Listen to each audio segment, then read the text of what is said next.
Bota, Eshte, Portokalle by T.C. Carzo, Associate of the Inner Magic Circle, NYC. Bota, Albania, October 2020. There have been brutal storms for the past 2 days.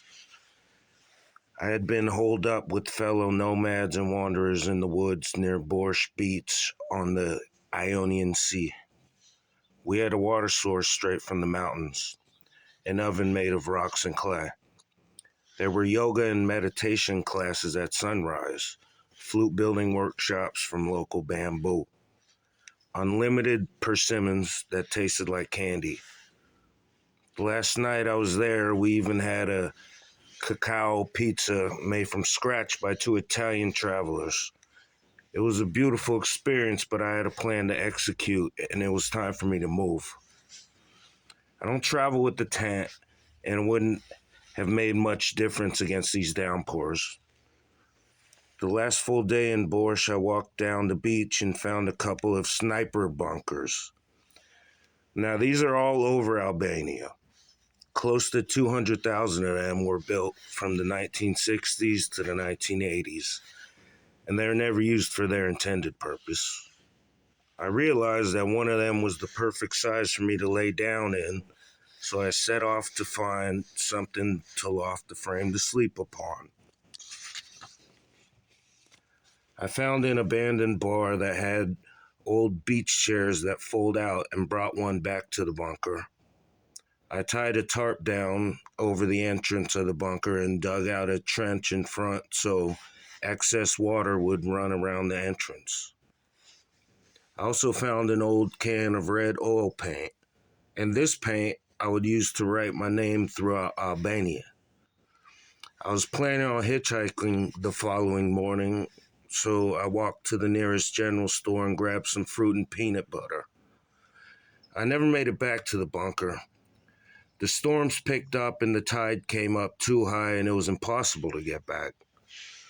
The blue tarp my younger brother gave to me the last time I was in Fort Worth would be left flapping in the wind waiting for the next traveler roaming around. I went back to the abandoned bar and used everything I could find to make a shelter. The next morning, I walked 7 kilometers from the beach to the nearest petrol station to try to catch a ride. I passed a goat lounging in the shade of an olive tree, and a curious cow walking down the street alone in my direction and trying to spark up a conversation with me. As soon as I arrived to the station, a white car was passing, and I stuck my thumb out and the car braked. Just like that, 2 women from the south of France picked me up, and the journey started. We stopped briefly at Portokalle to check out the fortress of Ali Pasha. It cost 300 LEK to enter, so I stayed outside and picked and ate some pomegranates. They dropped me off at a fork in the road near Himari. I walked for a few kilometers and soon a truck stopped. "Where are you going?" the man said. "Vlore," I replied. "Hop in the back." 15 minutes later, we stopped at his house and the man said he may be able to take me all the way to Vlore, but they had to make a phone call. He told me to walk up a hill, get a coffee, and if I was still there in an hour, he would meet me there with his answer. "Where are you from anyway? Czechland?" I smiled and told him Texas. He laughed. "What the hell are you doing here?" "Well, adventure mostly, and of course, searching for trains. As a U.S. citizen, there are very few places that I was allowed into during the time due to the COVID-19 pandemic. Albania was wide open with no restrictions. At the time, I was in Istanbul, and I found a single video on YouTube about a new line of tankers that ran from Fier to Vlore. The line is around 40 kilometers long, so my plan was simple. I was going to walk the tracks from Vlori to Fier to see what I could find. An hour later, the man picks me up, and once again he tells me to hop in the back. His wife and 2 children are now in the front of the truck, and a large piece of sheet metal is riding with me in the back. We race up Mount Kika as the sun shimmers on the coastline, and I'm smiling ear to ear the entire 90-minute drive. We cruise into Vlore, and he drops his family off and tells me to hop in the front. We drive somewhere to drop off the sheet metal, and then he takes me to his favorite sandwich spot. He orders me his favorite sandwich, which is tuna. He didn't even eat. I had heard from some travelers that olive season was starting, and I asked him if he knew when the season started. My friend, I have 250 olive trees. Are you looking for work? I took his number down, just completely blown away by the man's generosity, and he drove off. I had a few hours before sunset, so I set off to find a squat or somewhere to sleep for the night. An hour later, I found an abandoned building near downtown and quickly went and found some cardboard to sleep on. When I returned, I saw a young boy carrying neatly folded blankets to the trash, and I gave him the thumbs up and pointed to the blankets. He returned the favor and handed me the blankets. I took a thick red blanket and left the rest. Now I had a comfortable home out of the rain. The next day, I bought black and white house paint and went out to where the tracks start and end and found a small abandoned shack next to the tracks. I wrote the hitchhiking story in white paint on a peach wall with a small paintbrush. This was the last night of rain, so I walked back to the same place I slept the night before. The following morning, I set off down the tracks after sunrise, just after sunrise. I planned to do the walk in 2 days, but I had absolutely no time restraints. I wanted to paint and explore along the way. I had the black and white paint stored in water bottles and the small can of red oil paint, a 4-inch roller, a paintbrush, a few markers, and a couple of whiteout pens. I signed it on a rusty door next to the abandoned station in Vlore, not realizing at the time that I forgot the date. I guess I was too excited. In the first few kilometers, I passed several goats tied to the tracks, grazing while a lone shepherd lurked nearby. I passed the landfill shortly after and noticed a trail of small piglets. Then I saw this huge pig. She promptly lay down and the kids started feeding as seagulls flew over the landfill searching for scraps. I made it to the shack from the day before and noticed the same man in a neon green vest near the tracks that I had seen the previous day. I thought he might be a cross guard, but I was not sure. He noticed me walking down the line and motioned me to come over. He was standing in the shade of a tree next to his bicycle. I went over. He looked me up and down and didn't even try to speak Albanian to me. He pointed down the line in both ways to ask what I was doing, then he pulled out a flip phone. He had taken a photo of the hitchhiking story that I had painted in the shop. You know I did it. We both smiled and he made a comment about the text I had written. Ali Pasha, good! I think he actually worked for the railroad in some capacity. I told him with my hands that I was walking and then told him to Fier. He gave me a thumbs up and a ton of positive energy, and I was on my way.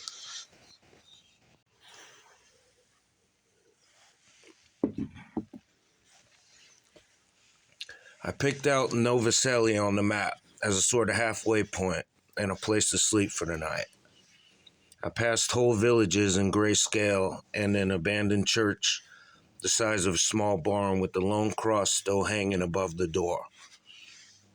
I painted a piece on a concrete wall as a horse grazed on the other side with Mount Kika in the background. I came up on an abandoned overpass/tunnel in the middle of a field that had no graffiti inside. After painting inside the tunnel, I passed a few curious farmers wondering what I was doing. They always smiled and never had a negative vibe. That really stuck with me. I really didn't expect to see any freights. I thought maybe this line ran once a week, and I was completely wrong.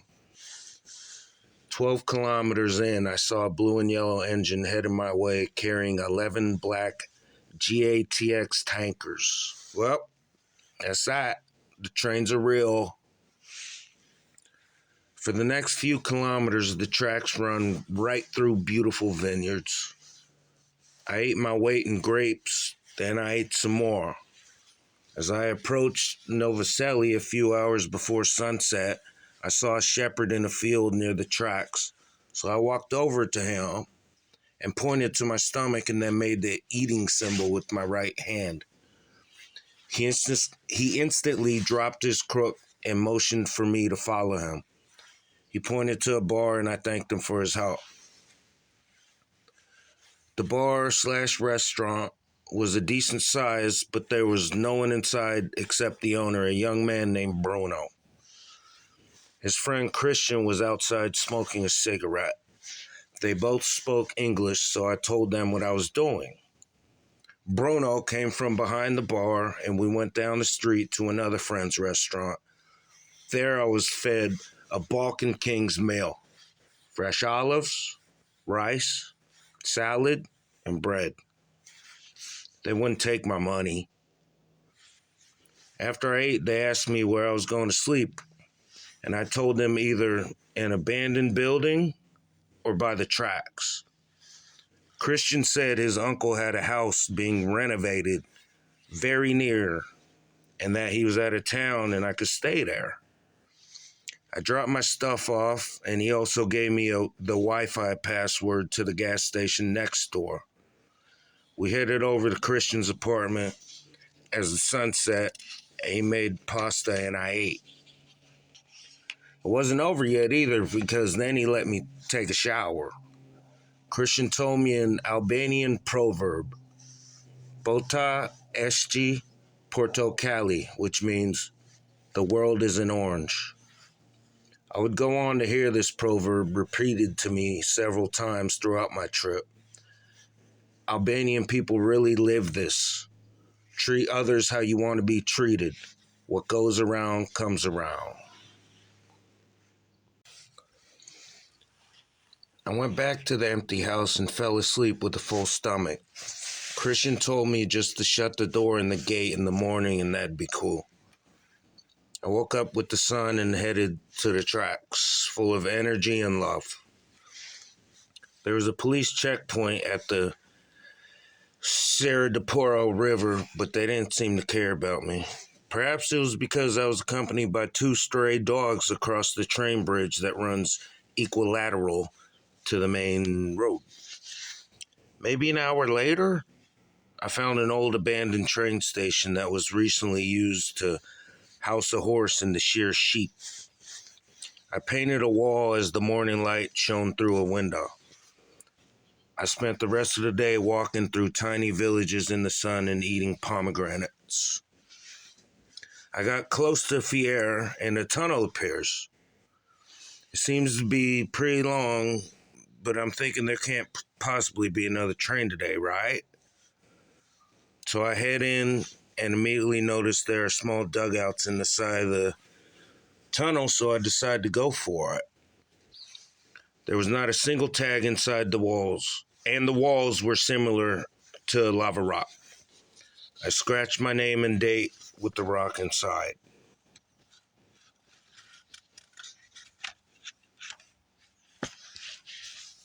Arriving in Fier, there were chickens and pomegranates everywhere along the tracks. But the best sight was seeing a small line of tankers waiting in the yard for me. I marked only one car. It just felt right. Mission completed. The city was buzzing, so I decided to explore. I found a spot to get some food and a couple of espressos, but the entire time I was embarrassed at how foul-smelling my clothes were. It had been weeks since I'd washed my clothes, and tramping in the sun all day left them sour. So I found a little store that sold me a shirt, a bucket, 2 gallons of water, and a bar of soap for cheap. I went back to the yard and did laundry right next to the line of tankers. I left my clothes hanging on the wall by using rocks to hold them down. I went and walked around downtown Fier area for a few hours, and when I came back, all of my clothes were dry, except my socks. Later that evening, I got chamomile tea at an empty bar in town and charged up my 2 battery packs. The Milan Derby came on and basically all of Fier shut down to watch. Italian football is a religion here. In the second half, the electricity went out and an audible gasp was heard throughout the city. Meanwhile, I was at a fork in the road. I looked at Google Maps and realized the tracks kept going, but I had the job offer to pick olives, which also came with the free room and board. To be able to say, yeah, so this one time I was picking olives in Albania and was enticing for sure, but my clothes were clean. The weather was clear. I felt like I could walk forever. It was a pretty easy decision. I looked at the map briefly and decided to walk to Lushniji the following morning. I found an abandoned house 1 street over from the yard to sleep in. I took some bamboo and stuck it in some bricks in the window and put my socks on top of the bamboo to dry for the night. It was a Saturday night and not the best spot, but I laid some cardboard down and fell asleep before Zolatan finished off Inter with a brace. In the morning, I had coffee and some fruit for breakfast. I grabbed more black paint and hit the tracks. It was maybe half an hour into my walk when I ran into a guy wearing a Yankees hat. I've come to realize that at times, caffeine briefly distorts my connection to the earth. Any other time, I'm not stopping to talk to a guy in a Yankees hat. But on this day, I did, and I would pay for it. The conversation was in English. Why are you here? Why are you alone? And quickly moved on to topics such as the Albanian mafia, murder, jail sentences, and telling me not to walk through small villages at night because someone might make fun of me and I could end up in trouble. I finally realized that I needed to keep walking, but the damage had been done. His energy had transferred me and a bad vibe set in. I continued on walking down the line, passing a shepherd walking his herd over a bridge. I found some old graffiti underneath the bridge from 1968, which was also the same year of the oldest date nail I had found so far. I wondered if this graffiti could have been done by a rail worker who laid down the tracks. I tried to shift my energy by painting a wall, but it was to no avail. The tracks curved around a landfill, and a mysterious lady wearing bright clothes appeared with a bundle full of scraps and started walking in the same direction as I was. She caught up with me on a train bridge, and I was trying to figure out a way down to paint. She just shrugged and kept walking. I stopped for a minute and watched a dog playing on the bank of the Seaman River, then carried on through the first Romani village that I had seen so far in Albania. Children playing next to the tracks among sheep and dogs, completely oblivious as to the stranger walking down the line. I found a concrete wall under an overpass before Mabrostar with beautiful rust dripping down the side and painted. As soon as I finished, things got strange. At some point, I realized I should have been in Ambostra already, but I never made it. The previous night, when I briefly looked at the map on my phone, I had mistaken the tracks for a river. The line actually heads northwest to Gradiš before turning towards Lesninji. This added approximately 15 kilometers to the walk, which would now move into higher elevation and much colder temperatures. Looking at the map, it seemed that there was nothing in between where I was at and Gradiš. I found a public spigot near a youth football academy, and a lady sold me some sardines and olive oil at a corner store. Hopefully, this would hold me over. I walked back to the tracks, and a guy rode by on a scooter, laughed at me, and shook his head. I instantly thought of the ominous guy from earlier and his warning. I started thinking about what I have done 10 years ago if I was living in this tiny village with no money and saw an idiot from the United States walking behind my house. I kept moving, trying to stay focused and shake this vibe as the tracks pushed deeper into the bush. Vines had overtaken the tracks as far as I could see, slicing up my legs from the knee down. A snake slithered across the tracks. There's absolutely nothing around but farmland, and everyone here is extremely efficient, using every inch of the land on both sides of the tracks, so there's nowhere decent to sleep. I looked on the map and noticed there was a church an hour or so away, but when I got there, God wasn't home. Actually, there was nothing there at all. I kept going and eventually found a train bridge in the middle of nowhere, and I felt relieved. I was still a few hours before sunset, but I could feel the chill from the higher elevation and decided I had better get a fire going and play it safe. Not even 5 minutes later, I hear the unmistakable sound of several dirt bikes quickly approaching. A few minutes after, 5 guys rode over the train bridge towards me, and one guy stops right in front of me.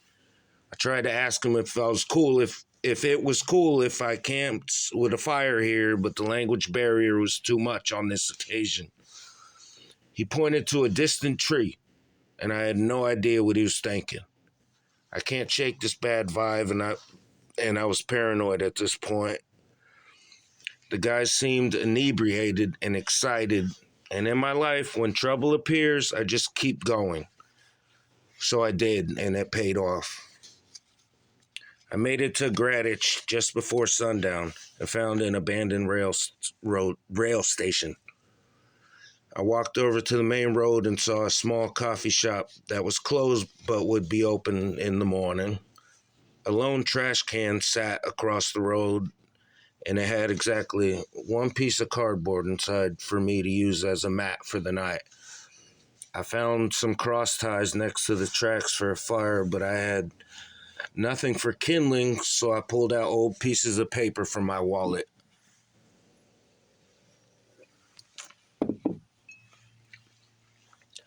Things I had written on a train, phone numbers from people that I had forgotten, receipts, etc. It became therapeutic as the fire sparked. Love letters from old lovers that were hard to burn and harder to move on from. Then the black and white photo booth pictures were tossed in, and it was exhilarating and painful at the same time.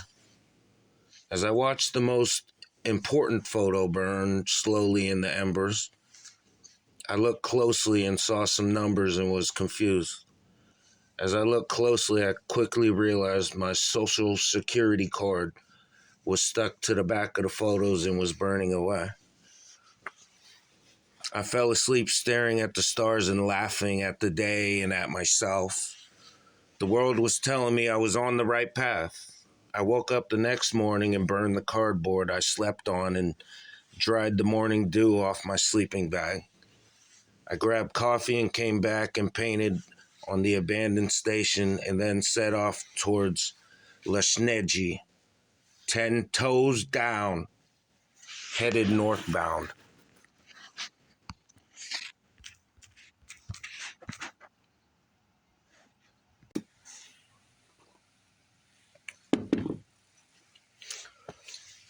There's essentially no trash along the tracks, but on this morning I found an Italian shotgun shell and knew it had to be pretty fresh.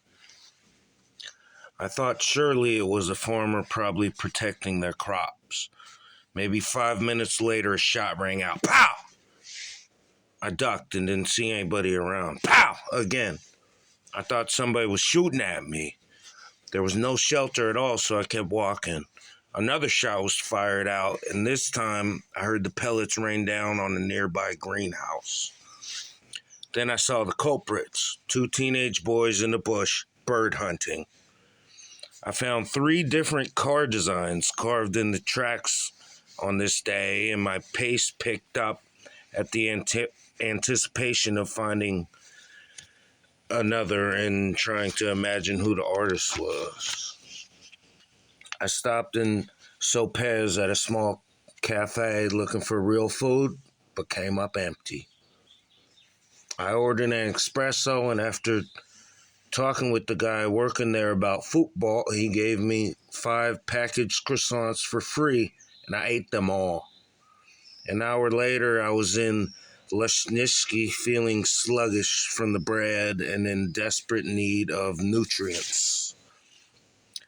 After a walk through downtown, I stopped at a restaurant and ordered kevapi, rice, and salad. Afterwards, I hung out in the park under a tree trying to come up with a game plan. The food instantly re-energized me, and I just decided to keep going. I was going to walk all the way to Tirana. I stopped at a cafe and used someone's phone to call the man with the olive farm and let him know my plan. On the outskirts of town, there was a fruit stand next to the tracks, and I stopped to get some grapes. They gave me one or a few of almost everything they had, and of course they didn't take my money. I can't really put into words how much energy this gave me. I made it to just dusk around sunset and noticed the gas station off the tracks. I decided I would go ask them if I could sleep behind the station. That's where I met the Bowl of Oil boys. I asked the man inside the store, and without hesitation, he said, yes, of course. Then I found out this man didn't work at the station, but everybody knows everyone here. He was with his wife and newborn child, and we talked for half an hour before they left.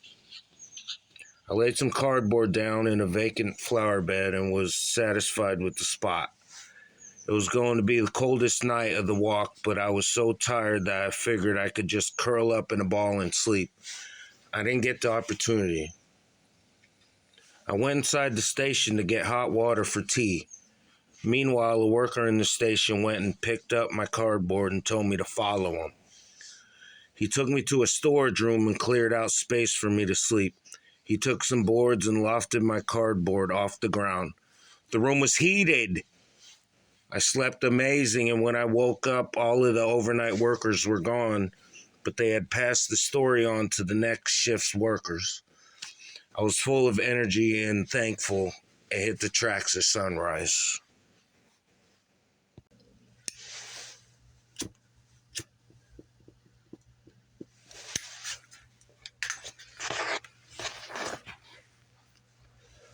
I found some cool spots off Highway SH4 to paint in the morning, and then found maybe my favorite spot of the walk, underneath an overpass above the tracks.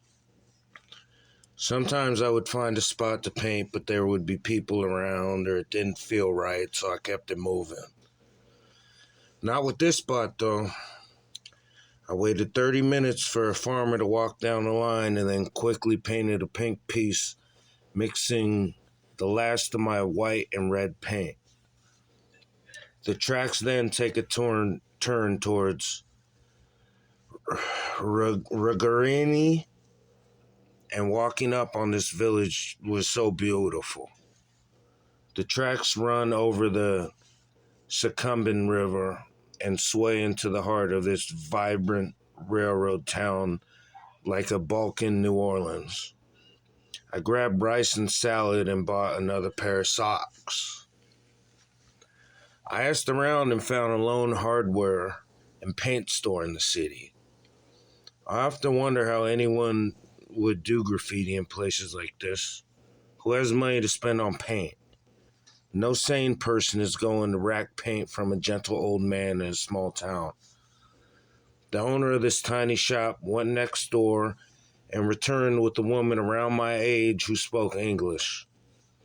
I bought 5 kilos of white paint for around $7.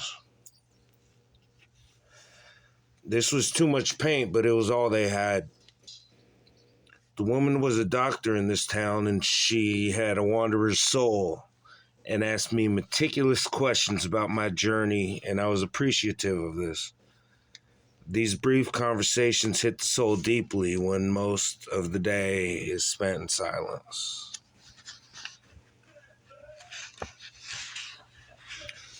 I grabbed an espresso and sat on the platform of the rail station and poured paint into smaller containers to fit in my pack. A lady approached me while I was on the platform, and she hands me a piece of cardboard and makes the sleeping symbol with her hands. The box says, "Kuwait is with you." I think she thought I was a refugee. I realized then what I was doing for fun and adventure, refugees do for survival. A sobering thought. As I was leaving town, I realized there had to be a tunnel out of here because hills were surrounding the entire town. 20 minutes later, I found it in the perfect place to leave half of the 5 kilos of paint on a wall. I walked through the tunnel and saw a couple of track turtles hanging out. I ran into a farmer with his herd stalled on the tracks, and he gave me a bravo as I told him what I was doing. I felt like I could run through a wall after that. I found an old shack with a rusty door to do some writing about the shotgun story. Half an hour later, I see what I thought was a green tractor way off in the distance down the line. It starts getting closer and closer, and then I realize it's not a tractor, it's a train. I'm completely confused now because everyone had told me this line was abandoned. I had just walked through an active tunnel. The green engine carrying these commuter trains with ancient graffiti on the side zooming by me felt like a dream. I stopped in Lekaksh for food near a mosque at the only place open. I went inside and did the eating motion with my hands. The well-dressed man behind the counter told me to sit down with his hands and returned 10 minutes later with rice and soup. He said nothing the entire time I ate. I said thank you to him. Then he asked me where I was from. Shortly after, he pulled out a bill from his wallet, 500 LEK. I smiled and realized this man also thought I was a refugee. But upon learning that I was from the States, he charged me. I admired his actions. After I had paid him, he brought out 2 espressos, one for each of us. And after a brief conversation, I said goodbye. I had my caffeinated eyes fixated on Kavaji for the night. A friendly shepherd wearing gold shoes offered me a place to sleep with his sheep in a barn. I probably should have stopped here, but I kept going. The sun was setting as I walked through the heart of a Romani community outside of Kavaji. 2 curious teenage boys stared at me like they saw a ghost. To be fair, I felt like one, as I had grown weary from the walk. My mind slowly started playing tricks on me. I ran out of gas at nightfall. I was having trouble making a decision on where to sleep, and the best thing I could think of was to walk up to a mosque and ask if I could sleep in the garden. Of course they said yes, but that would need to wait until last prayer call. I tried really hard to wait in the park in downtown Kavaji, but I couldn't do it. I walked down a dark side street and found a tiny nook in an alley and called it a night. I headed out early in the next morning, grabbing a coffee in a smoke-filled cafe. I was exhausted, mentally and physically. It was a straight shot to Dorias, and knowing the beach was waiting on me gave the motivation I needed to get through today. I painted only once as my pace picked up. In Gollum, I saw an active train station and found where the commuter trains travel to. I spent the rest of the walk daydreaming about the places I could go on the train. I made it to the beach shortly afterward and decided to stay for the night rather than press on to Doris.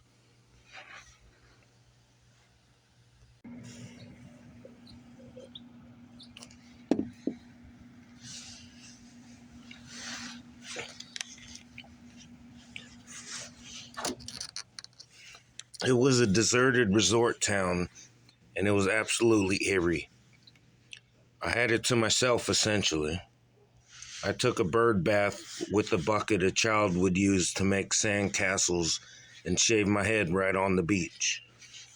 My razor was dull, and I had patches of hair, but just gave up at some point.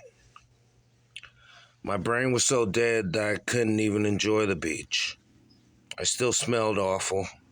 It was a bizarre feeling to see abandoned high-rise buildings with no one in them after walking through so many poor villages the previous days.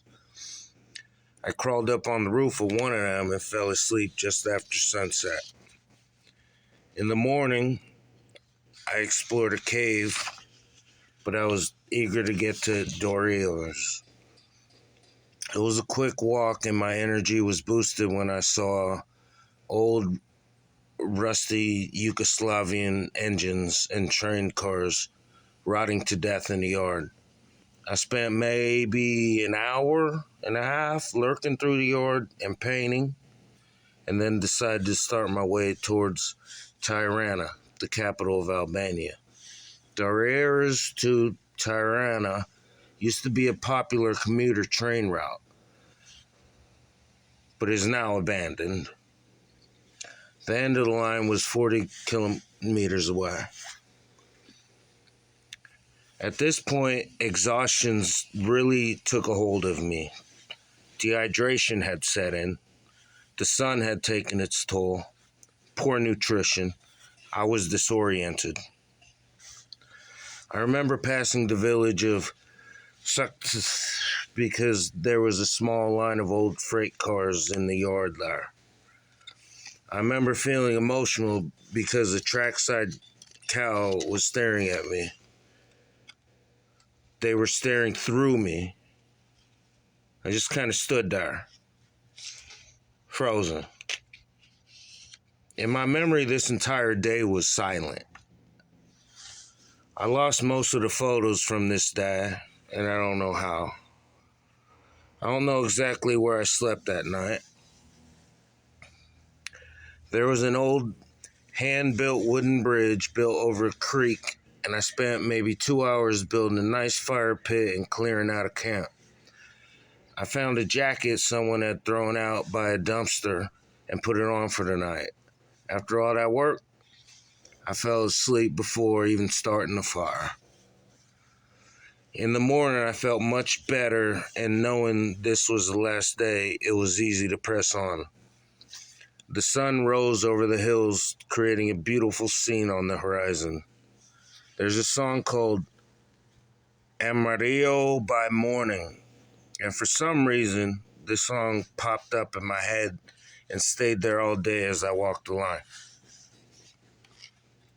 Every day on this adventure was spent with animals: chickens, cows, sheep, goats, birds, dogs, cats, turtles, turkey, etc. The last day I felt like the animals knew I was almost finished, each one coming to the tracks to see me through. This walk ended up being somewhere around 200 kilometers in total. I spent most of it in silence. No phone, no music. The earth being ravaged by a virus. I was showered with love and encouraged by complete strangers at every turn. I think I expected some grand finale at the end of the line. The tracks just suddenly disappear into thin air like a love that you thought would last forever. A horn from a passing car takes me out of a dream and just like that, back into the real world. Bota, Eshte, Portokalle. TC Carzo, Associate of the Inner Magic Circle, NYC.